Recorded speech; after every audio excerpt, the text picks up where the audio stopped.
Kami po ang mga namumula sa barangay Dukitan. At ito po ang aming samunutos. Wait lang, explain mo muna ko yung Dukitan. Like, Dukitan po is like, hindi po siya bastos. Like, ano lang din. Kasi like, Dukitan is like, you will kukuha. Nakakasampung like ka na. You will use your fingers. Ay, Tagalog! Tagalog! Tagalog! Kasi gagamit kayo ng daliri tapos ng kamay, braso, carpal. Kasi like, English din yun. before po kasi is like, more advanced po yung gamit nila. Like, wala pa naman po mga, like, yung mga ginagamit po sa kasaluto yan. Like, gagrab niyo po yung kamote, ganun. So, Dukitan po is like, Nag-agree kayo doon? sige lang! Okay. Just to clear, yung concept ng bastos at hindi is also varies in different periods of time and in different culture. Okay? So, kung i-consider natin siya na bastos, then it is bastos. If hindi natin siya consider bastos, then it's not. Okay? Tayo yung nagdedetermine sa inyo din. Okay? Go on. Go. Magandang hapon ulit sa inyong lahat. Hindi ako tatakbong konsyal. Ito ang wala naming kautusan. Pagtatakda ng araw, ng pangangaso, at pag-unawa ng pangunguna ng lamang dagat. Pangunguna ng lamang dagat. Okay, anong araw yun? At bakit mayroong pagtatakda? Nagtatakdaw po kami ng araw kasi like, para po ma-preserve po yung ibang, kumbaga kasi years ago po is merong mga Anong araw? araw po muna, is siguro alternate po, like Lunes, tapos rest po sa isang Yung araw. Lunes na yun, Grabe pinagpay. wala pang Lunes. Siguro daw po dito sa yung Lunes, Martes is Spanish influence yan, no? Kita niyo pa sa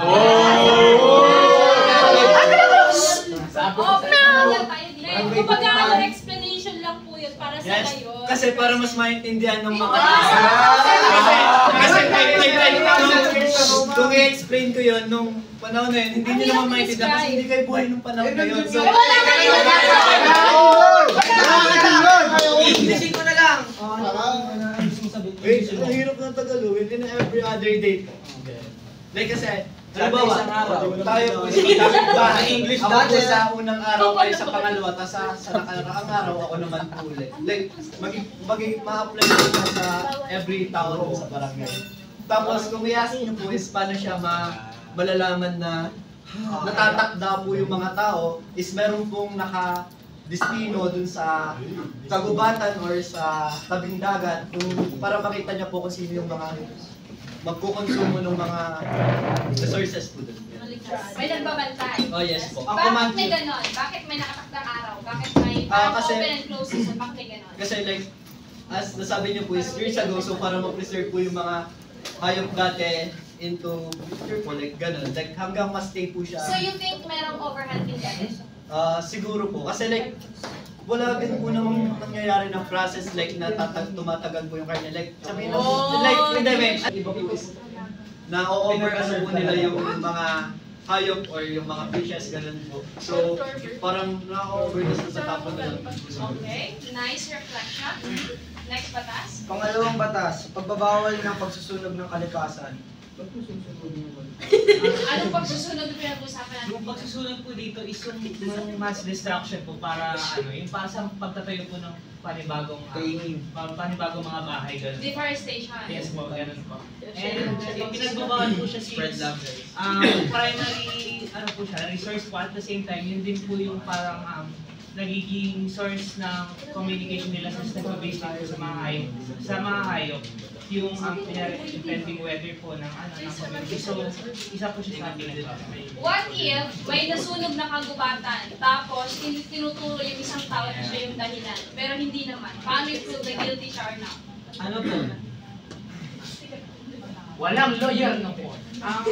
Siyempre, critical thinking mo na yun. Oo, tama, Chris. So, bali po di kami na-mention po na nagbabantay po sa community. So, kailangan po magkaroon po muna ng witness bago po mapatunayan talaga na siya po. Kung walang witness, anong mangyayari? Mali. Hindi, kumbaga po pwede kung sabi nga po ni Iris kanina, wala pong lawyer noon. gamitin, siguro naman po may critical thinking skills na po ang mga tao nun. So, sintido ko muna po na, syempre, investigahan Wala nila pang bago sila magsisi ng Paano sila magkaroon critical So, kung hindi mapatunayan, walang witness, ano mangyayari sa tao yan? magkakaroon po ng consequences. Ang tagal po siya. Siguro maganda din i-apply doon is halimbawa, ako po is meron akong mga kapamilya or may nakakakilala sa akin. Maaari po sila siguro like sumuporta sa akin, like sabihin nila hindi pwede silang tumutol or mag-agree na hindi ganyan yung taong yan kasi as nasabi naman po niya is wala akong lawyer that time. So siguro I-trace yung personality. Oh, yes, If po. kaya niya bang gawin yun or hindi. kasi siguro that time naman po is may social skills ng mga tao. Yes, naman. Ano kapag natural na pagkasunog? Sobrang init. We can't avoid natural disaster. Pero, dun sa natural disaster na yun, may pinagbintangan kayo sa... Wala na yung decision namin yun. Ano magiging Hindi nga. Paano nga pag natural disaster? Sino sisisihin? Wala, sige, ikaw! Wala. Hindi, paano? Share na muna yung question reasonable. Okay, eto yung question. Kasi hindi din siya. Kasi kayo yung Getting hot, dogs! Getting hot! Kirby, okay, eto. Yung question is, paano natin mapatunayan yung isang tao na guilty or not? Okay, kasi pwedeng maipit siya sa situation na yon. Kunwari, andun siya, nagigib ng tubig, tapos biglang nagliyab yung apoy, tapos siya yung napagbintangan. So, paano? Kirby, sagot. Nagbabasa ka lang. Kirby, ang ingay mo kanina, Kirby. Paano? Mga ano po ulitan nyo na. Eh, what if daw Ma'am, kasi ma'am, di ba, nung unang panahon, siyempre, hindi naman uso dahil yung pagbibigas ng sinungaling. Siyempre ma'am, kung alam mong hindi talaga ikaw sa sarili mo yung gumawa nun, so, sabihin mo, be honest. Wow, coming from you. So, ibig sabihin, kung walang nakitang ebidensya at walang witness, yung tao na yun is safe. Safe, Ganun. opo. Parang, Jello. innocent until proven guilty. Okay, so hindi siya harap ng consequences. Kahit napagbintangan siya. Okay, ganun. Alright, okay, next. Ika-apat na batas, paglilimita sa paggamit ng yamang kalikasan. Paglimita sa paggamit ng yamang kalikasan. Like ma'am, ayun, Jello. yung sa yamang kalikasan naman po, isang tinutukoy na po namin doon is yung forest po, like yung mga trees and other stuff po na ginagamit sa paggawa ng bahay, gano'n. So, siguro yung iba po is nagugulan doon sa unang batas at dito sa batas na to, ngunit yung pangangaso po is like yung sa mga kinokonsume po na pagkain. Then this one naman po is yamang kalikasan is yung ginagamit nga po na mga puno. So siguro kaya po maglilimita is like para maano po yung mga, halimbawa yung luma pong puno is para ma-preserve po hanggang until now pa rin na like nakikita pa rin kasi like may mga trees po na hindi na po siya nakikita until today. May measurement ba if ilan yung dapat putulin in a certain month? Yes po, siguro like in a month is like 2 trees lang po per family. Tapos Per family. Yes. Okay, sino yung may entitled para magbigay ng ano na yun? DNR. Magbigay ng gusig na gano'n. Ayun po, like, nasabi ko naman po na merong nakadistino sa isang kagubatan, sino magbabantay ganun po. So yun, magpapaalam doon. Kumbaga po siya po yung naglalagbo. Kaya Okay. Yes po. Okay. Sorry guys, balikan natin ang pangatlong batas. Bawal magpakalbo. Bawal Okay, magpakalbo. pangatlo, bawal ang pakalbo. Bakit? Ang magpakalbo, pugot ang ulo. Hindi yun yung pero ano, para sa akin, sign of disrespect kasi nga before we have the dad or leader, kung sino yung mga sabihin nire-respect or ang tawag siya dyan, Yo. pinapraise. Okay. At tinitingnan natin. Yun lang yung mga may karapatan na pwede magpabal. Before, I think, sabihin natin ngayon, mag-base tayo sa North Korea. Bawal tulad na, di ba? Kasi kay Kim Jong-un, bawal din na parehas na hairstyle kay Kim Jong.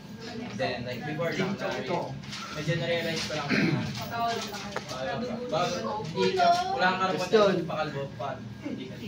Para So, ma-recognize, para ma-recognize. Yung yung hairstyle is sign of para mataas yung position mo sa society. Okay? Question, ma'am. Right? Ma'am, Hindi nyo tatanungan? May tanong?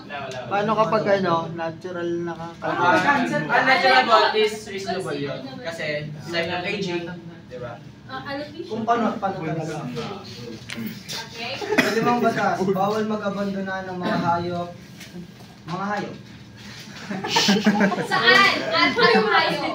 Ang mga hayop, ang lumabag, mag-seminar kay San Pedro Direntong Langit. So gumawa nun. Sense of humor ni Gayle yun. Sense of humor. Yan yun na. Okay. Anong hayop? Ignore it, Ma'am, guys. saan? most common po sa mga households ay yung mga pets po natin. Ay, Dog okay. and cat. Pets pala. May dog na dati. Ikaw, may tao pa dati. Anong lahi niya? Yes. Paano pag umalis yung pusa sa bahay namin? Yun, nabaya namin siya. Yung pet na yung yun lang. Decision na yun. Paano i-justify na hindi siya inabandona pero po siya Kaya tayo nagkaroon ng aspin. Ayun yan. Aspin. No! Siya na naman Okay, paano ma-determine na ano yun, usang umalis or inabandona? Kumbaga po ma'am parang, kung ngayon po, i-base po natin yan. So, may microchip po tayo ngayon. So parang registrado yung pets nila doon sa pinauukulan. Kunwari dato ako, tapos nasalubong ko yung pusa. Tapos nakita ko yung pusa, pag mamayari to ni Kirby, ganon. So, pwede ko, pag nakita ko yung pusa, pag alagala, pwede kong isipin na inabandona ni Di Kirby. ba, pwede, syempre Meron po, siyang pag tag. kami, di ba po, di ba po, registrado Bakit po, verify niyo pa sa LTO? Kaya may trial card kasi yun. di ba po, registrado po siya sa address ng bahay ni Kirby. Tapos po, syempre Pwede mo na isang- may kinaukulan po na pupunta doon sa bahay ni Kirby para ma-confirm po kung Ma'am, abandonado parang or nakalabas. i-verify mo na kung talaga bang inabandona or sadyang Paano kung tinanggi lang? Like, pwede din pong makasuhan yung may-ari nun. Kasi hindi naman po aalis yung hayop kung hindi napapabayaan. Hindi. Isang paano Paano pag inhit? Paano pag inhit? Ano? Ibabahan mo! Hindi na namin sa araw kung balik alaga ko. Kung init siya, syempre di pa lalabas yan. O same din, kung baka di registrado, itatanong pa din. Same din. So, i-investigahan mo na. Alright, that's good. Okay, next. Wala kami sundero. Ika-anim na batas, pagpapahayag ng mga mensahe mula sa nanunungkulan. Nanunungkulan. Kulang dyan na kayo yung pati, oh. Pagpapahayag po ng mga mensahe mula sa Pagpapahayag ng mensahe mula sa ano yung person? Hindi na nakapagsalita yung iba eh. rules po, mga batas po, kailangan po malaman ng mga tao. Dapat malaman ng mga tao. Dapat karapatan po kasi nila. Video lang. 13 minutes. Okay, so if hindi alam ng tao, so may consequences yan sa mga opisyal. Ano? Kulong po. Yung opisyal mismo. Ay, Bali, yung mga common people po, yung mga yung nakalagay dyan sa batas nyo is dapat malaman ng tao yung mensahe ng mga oh. So if hindi nila alam, sila yung may kasalanan. Sure? Siyempre po, ipapahayag po namin yung mga mensahe po eh. Tapos, What if yung kakulangan is yung nasa pinauukulan? What if yung may kakulangan is yung responsible sa pag-spread sana ng word? Yun na lang yung kulong, ha? Wala na, talo na. Pula dito ang Ano? Paano? Paano nyo naramin yan? Kirby, kung ano po tanong niya? Ano po talaga yun? Sorry pang ilalagay. Ang dami nyo ganap. Okay? So number 6, sinasabi dyan na dapat alam ng mga tao yung yung batas. Okay? What if hindi alam ng mga tao? Sino yung dapat i-blame? Yung tao ba or yung responsible mag-spread ng Ma'am, feeling naman po ma'am, wala po dapat masisi kasi dapat po yung kinaukulan, may inform lagi ang mga mamamayan. O paano ipatupad yung number 6?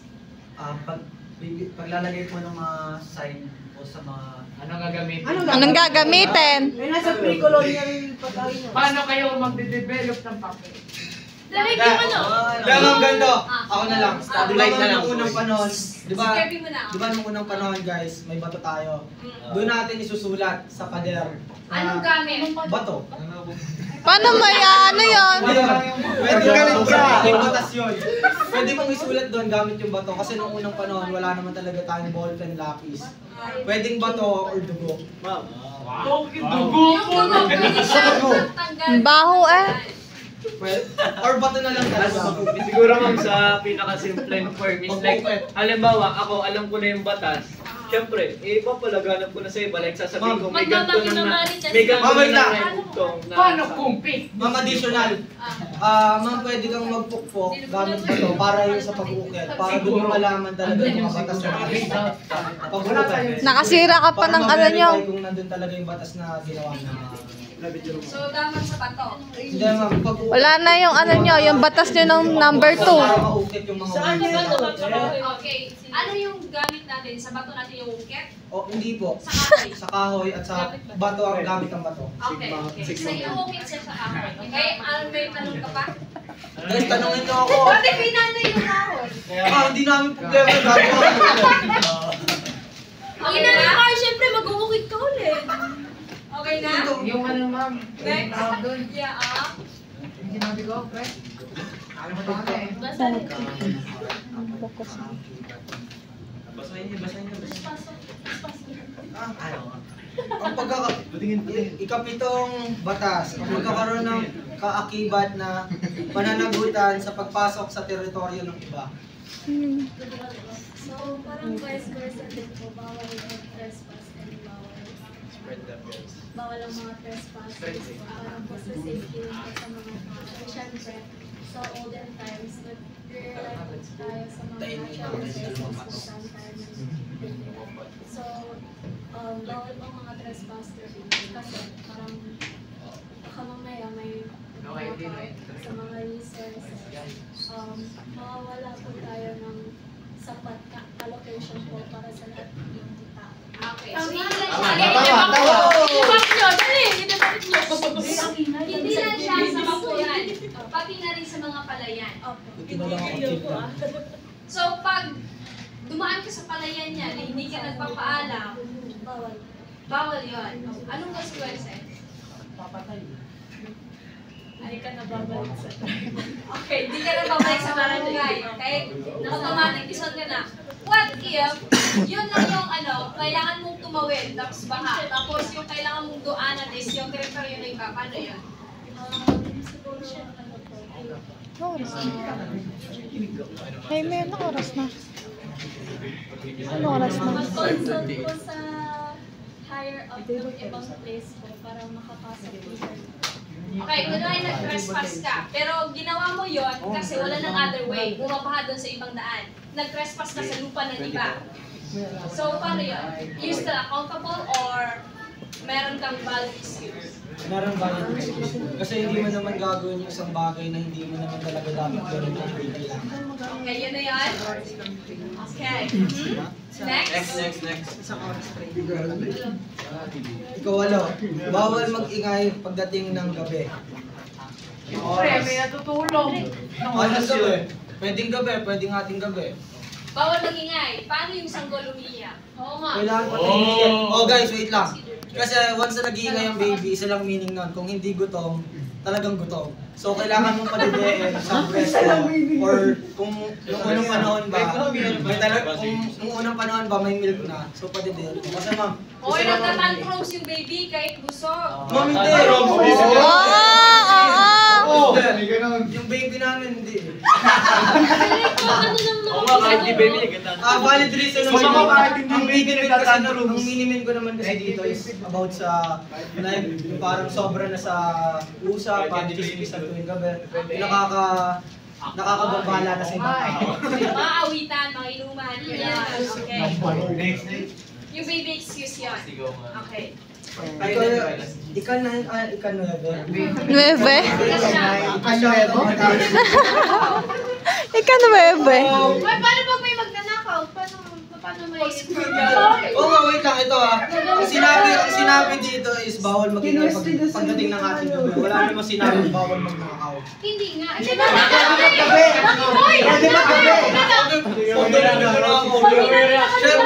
Siyempre, valid reason yun. Valid reason na sumigaw ka kasi may magnanakaw. Siyempre, yun yung kasi may exception. Alam nga naman pag may nagnakaw sa'yo. Kaya na yun na exception. Siyempre, yung mga obvious na, Common sense. scenes, yung mga gano'n. Sana common sense din yung Common sense. Okay, may gantihan pa tayo dito. Common sense. Okay. Siya nag-isip doon. Okay. Binabalik-balikan ko na. Kaya naman. Kasi ang batas, bawal ang pagdidiskrimina. Kasi diskriminasyon pala. Ano, saan? Banda. Kasi before, syempre ma'am, nagiging diskriminasyon ng bakla, tsaka tomboy. Yes ma'am, totoo. Diskriminasyon ng bakla. Opo. Yes ma'am. Mamay ka na nagagad. Kasi sabi ng lolo at lolo ko, sabi ng lolo ko, ng tatay ng lolo ko. Kasi may storya na gano'n na yun. Oo, sinabi sa akin ma'am. Sumagot sa akin. Sumabot daw sa kanya. Hindi lang naman about doon ma'am. Sana mag-ulit kayo may Di ba nung Asian times ma'am may So, apo ka saan? Ingrown? na gamit yung bato, discuss. Kasi nung dati, parang nag-discrimination din. Sure? Yes, ma'am. Barbie, gawa-gawa ka. Hindi, ma'am. Guys, spread na Friend up, guys! Punta na muna si Kirby. Ang tinawag niya kong Pahayin. Bawal na mag-race. Ano hindi? Yun Ay, hindi, sa akin tumuli. Okay, anong discrimination ba? Kaya maniwala dyan, discrimination. Masyado kasi general, masyadong malawak kasi yung specify. Discrimination sa babae. Nila kunyari, yung babae ko. Sila yung magawa naman. Discrimina na po niya siguro is yung mga kunwari pa mga gawain palalaki na hindi-discriminate ko yung mga babae na hindi naman nakaya gawin yun. Parang ganun. Okay, yung gender role stereotypes. Yes.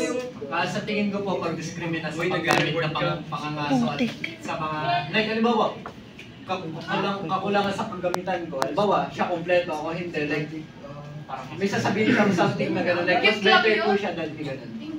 Still, like, hindi siya inget, like, kasi like, yung discrimination na gano'n na yung mas meron siya. Kumbaga parang pinopoint out niya po dun sa taong wala siya kung anong meron.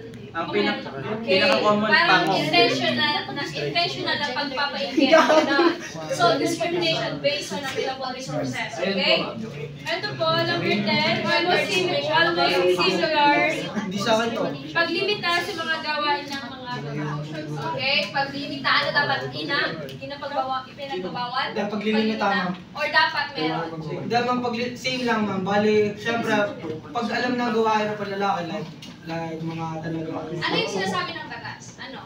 Paglilimita ng gawain ng babae. Dapat i-limit yung gawain na pagbabae. Dapat? Yes. Bakit babae? Wait lang. Kasi di ba, most common noon, mga babae dapat yung kumikilos sa bahay. Siyempre, dapat hatian ng lalaki ang babae sa gawaing bahay. Ganon din ang babae sa mga panlalaki. Ano ang hatol? Bakit na magkakaroon ng hatol? Ba't nagkakaroon ng hatol? Wala namang consequence na dapat. So dapat, i-limit lang yung gawain ng babae. Ito yung gawain niya. And ito yung gawain ng lalaki. Kailangan ko pareho sila magtutulungan doon sa gawain ng Hindi po, hindi po. Parang may specified rule na dapat gawin yung babae. May specified rule na dapat gawin yung lalaki. Pero di ba batas yan? utos. Okay, sagutin niyo muna yung tanong ko. As long as equal yung responsibilities na. Tagal kasi dito. Ma'am, limit. Okay. Dami ko lang. Alright, thank you so much. Over